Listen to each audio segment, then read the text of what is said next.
Bonjour les amis, j'espère que vous allez super bien. Je suis Senou Epiphane et vous êtes sur les audios de Senou les amis. Aujourd'hui, partager avec vous une recette capitale.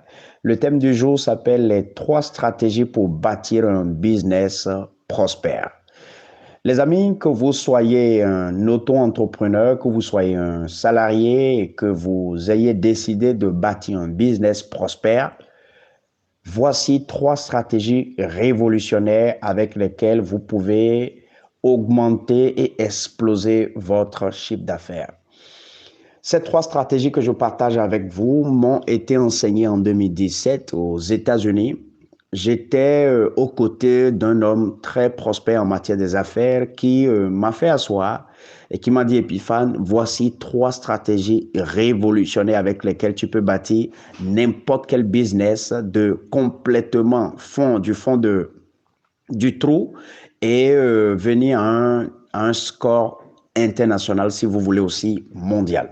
Alors, si j'ai décidé de les partager avec vous, c'est parce que de plus en plus, nous observons une tendance complètement exponentielle des jeunes, surtout africains, qui ont envie et qui reçoivent davantage de la part de Dieu de nouvelles idées pour pouvoir en fait bâtir une entreprise. Mon ami, même si la chose ressemble à comme un jeune qui se jette dans un océan rempli de crocodiles, je voudrais te dire que l'aventure entrepreneuriale n'est pas du tout mauvaise, seulement qu'elle est faite pour des personnes qui ont décidé de faire ce qu'on appelle l'autodépassement, les personnes qui ont décidé de ne pas vivre comme les autres, les personnes qui ont allié la douleur, les sacrifices et peut-être l'accomplissement, la passion et l'accomplissement de soi, en fait, comme des amis quotidiens. Je ne vais pas vous mentir, le monde des affaires n'est pas un monde des enfants. Je me rappelle encore, il y a environ 7 ans en arrière, ou 8 ans, où je rencontrais une dame très calée qui a tout le temps travaillé avec des entrepreneurs, les huissiers de justice. Et quand elle m'a croisé, on m'a présenté comme un jeune entrepreneur, elle me disait, jeune homme, est-ce que tu as le calibre, est-ce que tu as le calibre nécessaire d'être un entrepreneur? En fait, elle voulait me montrer simplement que c'est un monde, en fait, extrêmement tendancieux et extrêmement exigeant, qu'il ne suffit pas simplement de rêver pour devenir entrepreneur. Alors, parlons très rapidement des trois stratégies.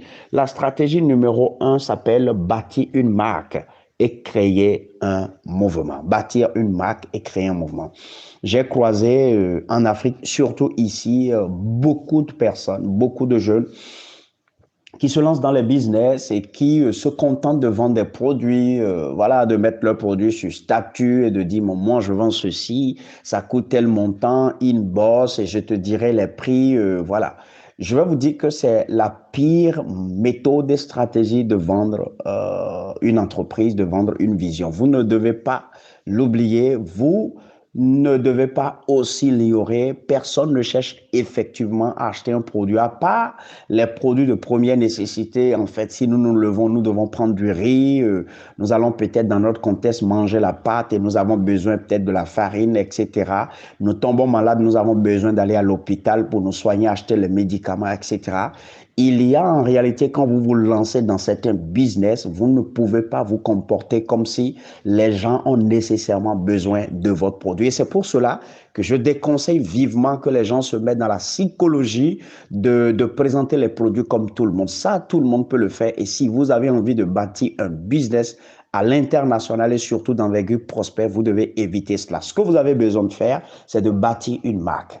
Bâtir une marque, c'est le fait que vous devez réfléchir et trouver en fait une philosophie, une idée autour de ce que vous voulez faire, de telle sorte que de vous-même en tant qu'individu, vers votre entreprise, vers votre vision, les gens doivent voir quelque chose dans lequel on peut se mettre. Une certaine façon de le dire, c'est dire que si vous avez un produit peut-être du domaine de la santé, du bien-être à vendre, vous pouvez en fait développer une marque qui a rapport avec peut-être les gens qui aiment prendre soin d'eux et qui voudraient peut-être ne pas vieillir avant 100 ans, qui ne voudraient peut-être pas se retrouver à l'hôpital du jour au lendemain.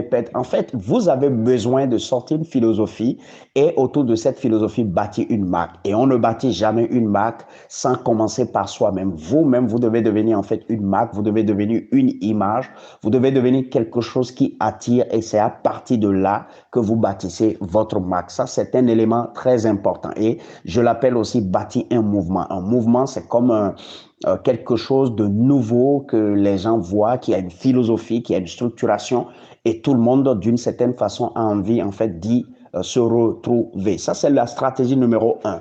La stratégie numéro 2 signifie mettre en place un système simple et duplicable.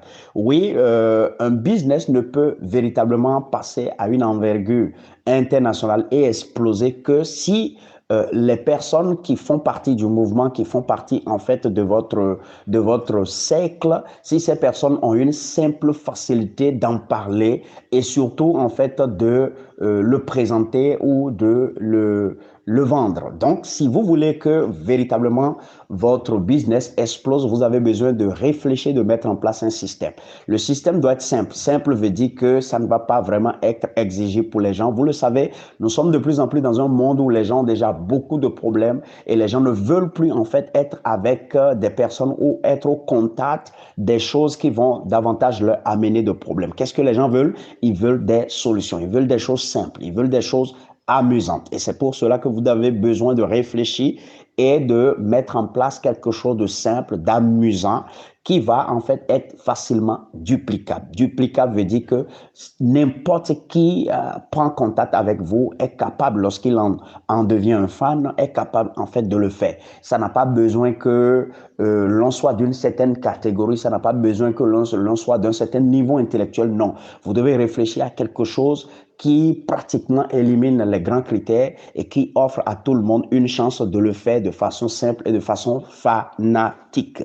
La dernière stratégie, la troisième stratégie s'appelle maintenir. Bon, en fait, ici, peut-être que les gens vont parler de la fidélisation, mais moi, on me l'a enseigné pas de la fidélisation parce que lorsqu'on parle de la fidélisation, c'est vraiment galvaudé. Je veux que nous puissions parler de maintenir. On me le dit en anglais, maintenance. Donc, maintenir ici, c'est quelqu'un qui est arrivé, il faut faire tout pour que cette personne se sente comme dans une marque, comme dans un mouvement, comme dans une philosophie, dans un cercle où il n'a plus jamais besoin d'aller chercher ailleurs. Et pour le faire, vous avez besoin véritablement de connaître cette personne, son profil, et surtout connaître votre environnement et savoir véritablement les choses qui attirent les gens, les choses que les gens veulent avoir. Et vous allez faire en sorte de mettre au sein de votre bassin, au sein de votre système, ces tendances-là, ces choses-là, ces petites choses-là qui vont permettre à cette personne, lorsqu'elle pense peut-être s'amuser, lorsqu'elle pense peut-être aller acheter un produit, lorsqu'elle pense se distraire, lorsque cette personne va trouver que c'est toujours bien de rester à low coach, je n'ai plus besoin en fait d'aller ailleurs. Lorsque vous prenez en compte ces trois stratégies, vous allez faire quelque chose d'extraordinaire. Les amis, voilà l'essentiel de ce que je veux vous montrer. Si vous avez lancé un business ou vous avez envie de lancer un business et que vous êtes en panne d'inspiration, vous avez la crainte véritablement de ne pas exploser vos chiffres d'affaires, vous n'avez qu'à simplement me contacter. Ce qui va se passer, c'est que je vais étape par étape mettre en place pour vous ces stratégies-là de telle sorte que votre business peut passer d'un chiffre à un autre chiffre. Les exemples sont là pour des personnes que nous avons coachées et si vous êtes certainement proche de notre cercle, vous n'avez que simplement à sonder, vous allez entendre des résultats, records, des témoignages extraordinaires que nous avons bâtis avec les gens. Les amis, j'espère que vous avez appris quelque chose. C'était Senou Epiphane et c'est toujours un plaisir pour moi de partager avec vous ce que j'ai appris, ce qui marche et dans l'intention que vous aussi, vous puissiez en fait goûter à la beauté, à la bonté de cette vie dont Dieu nous a fait grâce. Vous passez une excellente journée et bye bye.